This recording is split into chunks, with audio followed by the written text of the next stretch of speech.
राधे राधे। जय श्री कृष्णा। सब पर ईश्वर की कृपा दृष्टि बनी रहे, सब सुखी रहे और अच्छे से अपना जीवन बसर करें। तो भाई, नारी सशक्तिकरण की बात मैं आज करने वाली हूँ। आज वर्तमान में हम देख रहे हैं कि चाहे लड़का हो या लड़कियाँ, सब कंधे से कंधा मिलाकर बढ़ रहे हैं आगे। परंतु आज भी कुछ इलाके ऐसे हैं जहाँ लड़कियों को चार दीवारी में कैद रखा जाता है।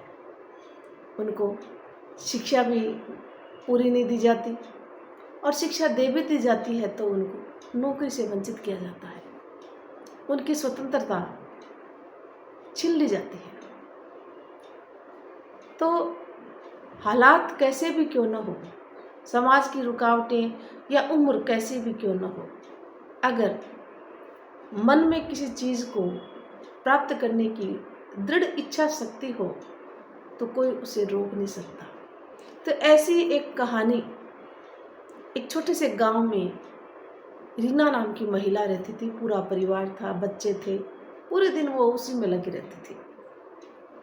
अब उसकी इच्छा थी कि मैं पढ़ूं, बहुत इच्छा थी। घर वालों ने, मायके वालों ने नहीं सुनी और ससुराल वालों ने भी नहीं सुनी। जब भी वो कहती तो बोलते कि इस उम्र में क्या करोगी पढ़ करके, घर का काम कर लो, बहुत है। वो बेचारी चुप रहती, हमेशा एक ही बात सुनने को मिलती। अब उससे ने फिर ठान लिया, चाहे कुछ भी हो जाए, अब मुझे कुछ करना है। और वो रात्रि विद्यालय पहले चला करते थे। उस समय वो रात्रि को पूरा घर का काम करके और अपने पति के सहयोग से और वहाँ जाते। पूरे दिन थकान के बाद भी वो अपनी जो एक इच्छा थी ना, एक लक्ष्य था, उसको प्राप्त करने के लिए उसको थकान भी नहीं लगती थी। वहाँ शिक्षित होकर के घर लौटती, शिक्षा प्राप्त करके। यूँ करते करते उसने धीरे धीरे 10वीं क्लास पास की, वो भी अच्छे नंबरों से। और उसके बाद 12वीं क्लास भी पास कर ली। और साथ में कुछ दिन के बाद फिर उसने टाइपिंग भी सीख ली, कंप्यूटर भी सीख लिया, और तो और सिलाई कला में तो वो पहले से प्रवीण थी। अब गांव वालों ने देखा कि ये तो आगे बढ़ रही है, घर वालों ने भी देखा इसकी इच्छा है, तो उन्होंने भी सहयोग करना शुरू कर दिया।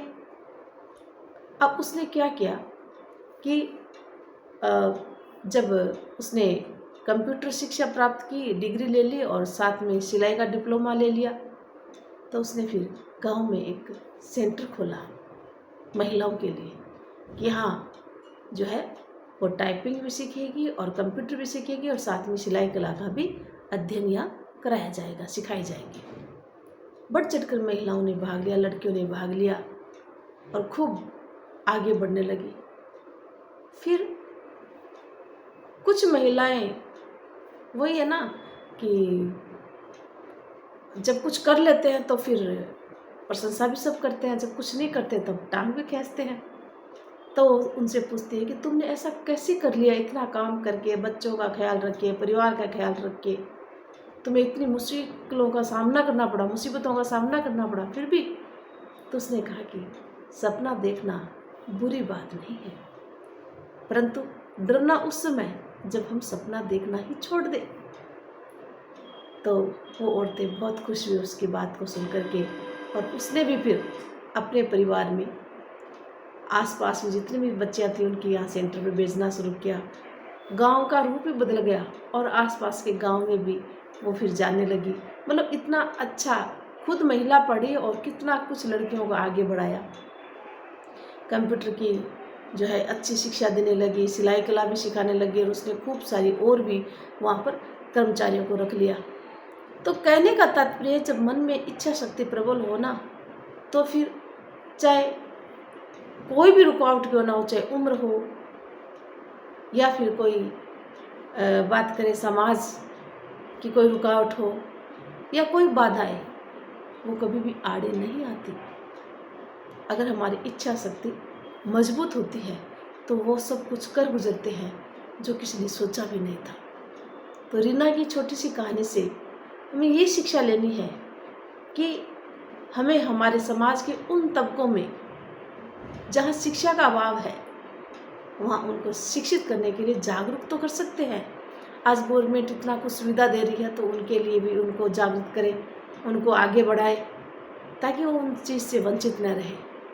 तो कहानी से हमें क्या मोरल मिलता है? कहानी से हमें यही शिक्षा मिलती है कि कोई भी उम्र हो चाहे या कोई कितने भी संकट हो, कठिनाई हो या समाज की कितनी भी रुकावटें क्यों ना हो, अगर हमारी इच्छा शक्ति प्रबल है, मजबूत है, तो हमें कोई रोक नहीं सकता आगे बढ़ने से।